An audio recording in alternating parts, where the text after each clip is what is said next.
I was successful, I had money, I had climbed the corporate ladder, reaching heights I had only dreamed of. My bank account was overflowing and my lifestyle was the envy of many. I had everything I thought I ever wanted, but I was empty. The luxury, the opulence, it all felt hollow. The more I acquired, the more I realized how little it meant. The death of my mother had left a gaping hole in my life. I felt lost and alone. Her absence was a constant reminder of the fragility of life, and no amount of wealth could fill that void. I buried myself in work, chasing promotion after promotion. I thought if I could just achieve more, the pain would subside. But the late nights and endless meetings only deepened my sense of isolation. I bought expensive things, hoping to fill the void. Nothing worked. The thrill of a new purchase was fleeting, and soon I was left with the same emptiness. The emptiness remained, a constant shadow in my life. It followed me everywhere, a silent companion that I couldn't shake off. I tried everything the world told me would bring happiness. Self-help books, meditation, motivational seminars. I was desperate for a solution. I went to parties, traveled to exotic locations, dated attractive people. I surrounded myself with distractions, hoping to drown out the sorrow. Still, I felt empty. I was lost in a sea of faces, searching for an anchor. The more I searched, the more elusive it became. I was adrift, yearning for something real, something that could truly fill the void within. I turned to self-help books. I devoured them, hoping for a magic formula to fix everything. I tried meditation, yoga, and positive affirmations daily. I even went to therapy, desperate for a lasting solution.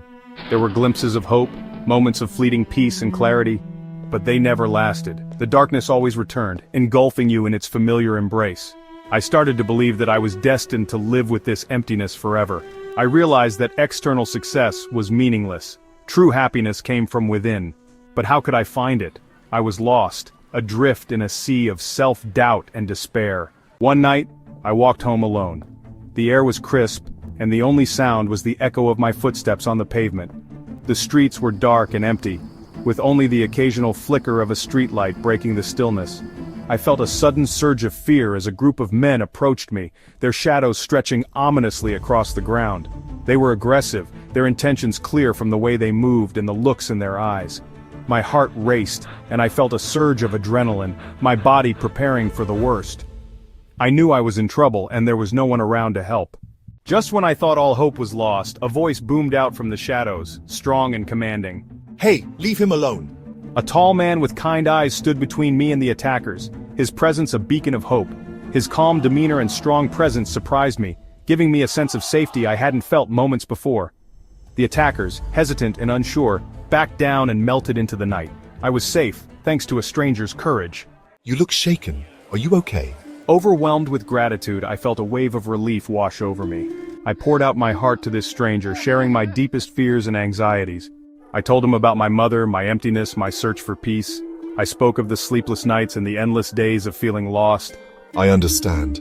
It's not easy carrying such a heavy burden alone. Sometimes the weight of the world feels too heavy to bear alone. We all need someone to lean on.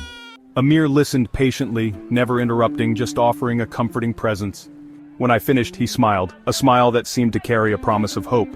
Faith, purpose, and finding meaning in life. Surrendering to something greater than oneself. These are the things that bring true peace. Have you ever thought about what gives your life meaning?